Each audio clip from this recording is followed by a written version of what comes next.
Some of the most successful people in life have some of the biggest failures in life, which is true, and we've heard this for a while.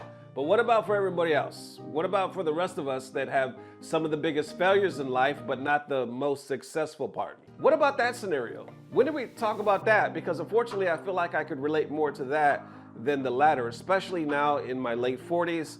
I remember when I was younger, I always had this sense that I was destined to do something great. Something great was always just gonna come to me. I remember my first thought was I was gonna be a wide receiver. My idol was Jerry Rice on the San Francisco 49ers. I was like, I'm gonna be that guy. That's who I'm gonna be. I was playing football every day, and I was pretty good for street football. But I did no training. I did no studying on it. I just went out and played some football. And by the time I got to high school to play for a real team, I realized that, oh, I'm not a tall, athletic, gifted black guy. I'm a small Mexican guy that never worked out a day in his life. High five. But I had no work ethic. Like I said, I never worked out. I didn't study, anything like that. I just had this fantasy that something destined is coming my way. And maybe it's this thing because I feel so strongly about it. So now where do you go from a dream ending, right? Well, obviously I'm a dreamer. I have another dream. I'm gonna be a rapper. My poor parents. I literally, you would think, or hope that I would do something in studies or try to swing this thing in the right direction, maybe even military. No, I said I'm gonna be a rapper. And it's time for breakfast. My pockets be full, but my stomach be restless. Yo, check this. I pour a 2% and some Chex Mix. With oatmeal for real, win that toast from Texas. So I could write some stuff. I kind of secretly showed it to people eventually. People said like, yeah, I kind of like what you're doing, but it literally never went anywhere. From there, you know what I said? I ended up moving to Texas. I said, okay, now I'm 21. I got to get my life on track. I have a job, still living at home. What do? I don't have a job. I don't have any money. I'm living with my parents. What do I like to do? What is next for Nesto? Breakdancer.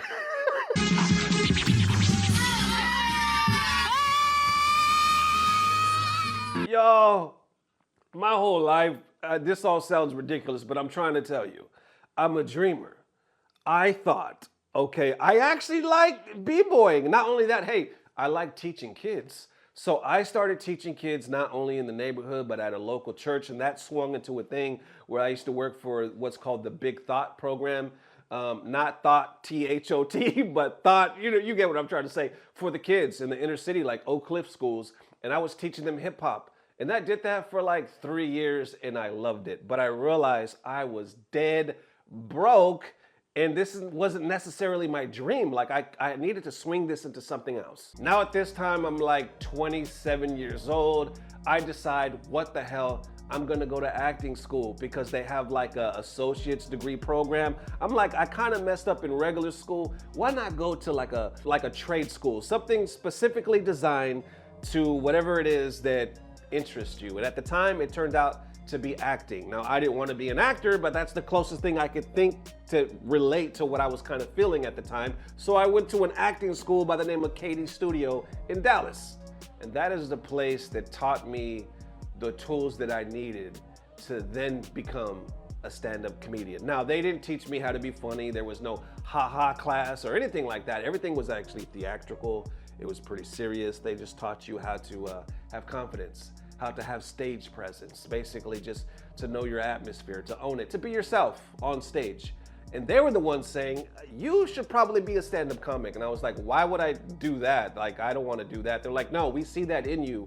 You should go from here and go over there and just figure it out. So literally that's what I did. When my tuition and everything dried up at that school and I couldn't afford it anymore, I wandered into a random comedy club at an open mic, told nobody, by the way. I didn't tell anybody for months until I felt comfortable. And I just did that. And I failed and I failed and I failed till I finally made somebody laugh. I'm feeling you. I want to sell some merchandise for you. So I brought some shirts. But the only thing is, my shirts have nothing to do with my comedy. They're the shirts I brought from the house.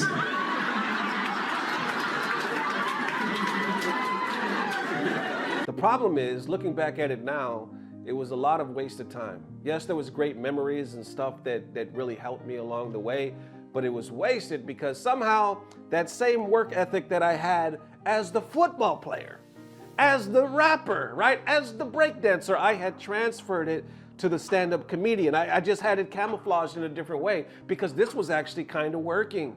I was getting paid. I was traveling, but the work ethic was not there. I was wasting time. And why I saw other comics actually putting in the time to get headshots, to talk to everybody, to socialize, to network, to move to Los Angeles, doing all these things. Do you know I actually had friends that moved to LA to tell me, move with us, you should come over here. I said, nah, I think I'm gonna stay in Dallas because I had no motivation. I didn't know what I really wanted to do with this. And the next thing I know, I see some of them on television shows, on Netflix, or in movies. This is real. And I always wondered, should I have went left when I went right? Should I have said yes when I said no? And I was like, you know what, you can't really fixate on that. And to be honest, I didn't know in a weird way if stand-up comedy was really what I wanted to do with all of this in the first place. Because I thought to myself at that time, when I got that invitation to go to Los Angeles or California, I had kids already. I had 2 kids, but they were small. And I said, how could I leave them? I can't leave them. That's not the type of father I want to be. I'm going to stay here. And if anything is meant for me truly, it's going to happen while I'm here. So I stayed. My kids now are 21, 23, or about to be 22, 23. In looking over the life, I realized that even though you're here for your family, all the times that you feel like a failure here, all the times that you struggle constantly financially, check to check, or trying to figure out where rent's coming from, or back bills or whatever. I've been through multiple car repos, like all this stuff. You continually feel like a failure. So yeah, you feel like, I'm here, I'm being the good guy. I love my children, my family, I'm trying to put them first, but you constantly feel like a failure to the point like, man, maybe I should have went. Because at least if I would have went, maybe I would have become this thing. Maybe, possibly, right? And then I could have supported them, but then you gotta trade time, presence, money, all this stuff. It's all this what ifs. This woulda, couldas, right? But you can't focus on that. You focus on the now. And you realize, like, I'm kind of still in the same boat as far as finance-wise. And that makes me feel like a failure. How am I this old? How am I in my late 40s and I can't secure a financial future for my kids?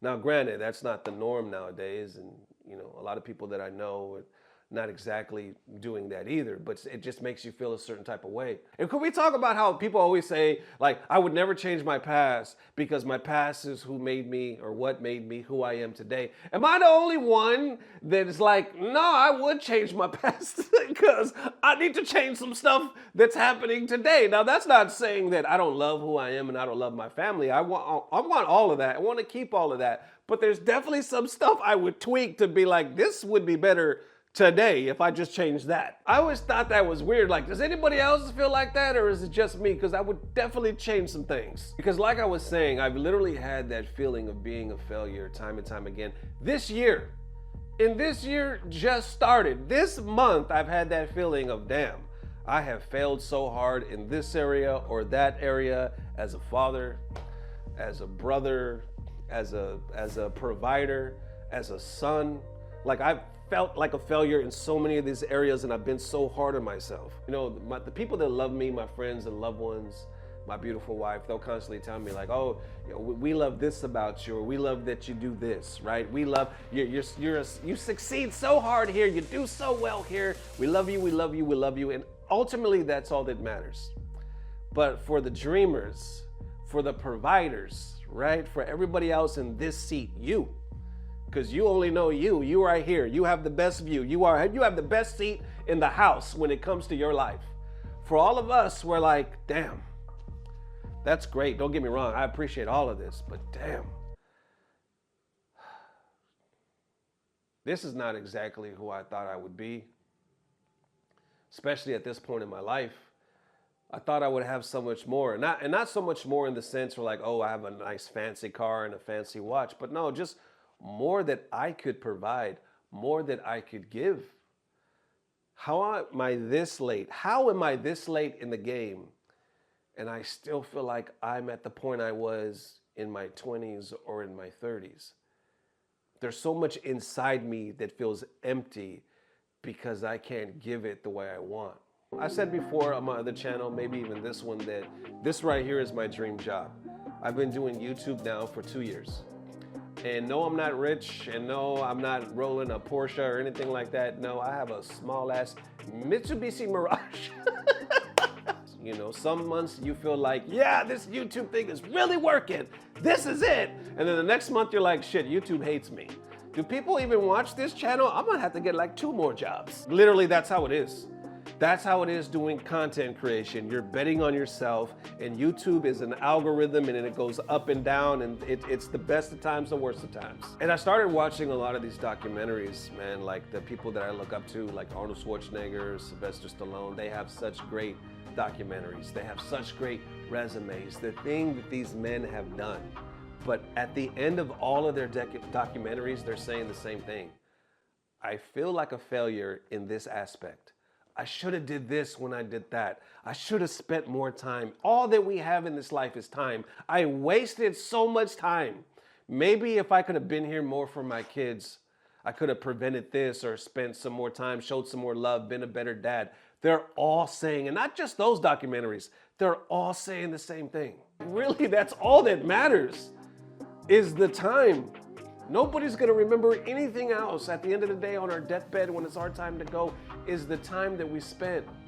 Who did we love and how long did we get to love them? Because think about it like this, at least I did. I'm still here, I'm healthy enough to still be here. I have a job, I have a beautiful, one of the most beautiful families. I have truly been blessed with beautiful people in my family and with my friends. I'm here. This is the dream. Other people might look at this. Hell, I've read comments where people are like, Ernesto's winning. You have a beautiful family, a beautiful wife, or whatever. He is winning. He looks like he's living his best life. Isn't that the case? The grass is always greener, right? It always seems like the next person has it figured out or they are really living it, right? Me, I got some stuff to work on, but then you got the next person looking at you like, no, you living it. I like the way your grass looks. That's it in a nutshell. We're still alive, y'all. If you're watching this video and you have regrets and you feel like a failure, and if you're in your late 20s, 30s, or like me, late 40s, hell, if you're even older, 40, 50s, 60s, we're still here. Aging is the goal. I know it doesn't feel like it because aging can feel like it sucks sometimes. Your body is like getting weaker or older. You got some grays. I know it feels weird. Trust me, I'm going through it myself, but the goal is to age. There's so many people that I knew that didn't make it out of 20s. They never got to see the internet. They never got to see cell phones or technology, nothing. They checked out really early. Every day when you wake up, every day when we do this thing, because we all do it together, we figure out what needs to be done. And we usually let life beat us down because it has a way of beating you down. I get it over and over again. But if we're pushing, if we're fighting, if we're failing forward, because really that's the only difference at the end of the day. Some of us fail, but some of us fail more. And those that are willing to fail more, fail bigger, those have more of a tendency to grasp that happiness that they're really looking for. Just like, you see those scenes where people are in an airplane and they think they're gonna die, then somehow they survive the crash and they're on the floor kissing the ground. It's because they experienced this life-changing shock that just wakes them up to their current reality. Because I've had the same experience. I've had medical emergencies in the past where I thought I was out of here.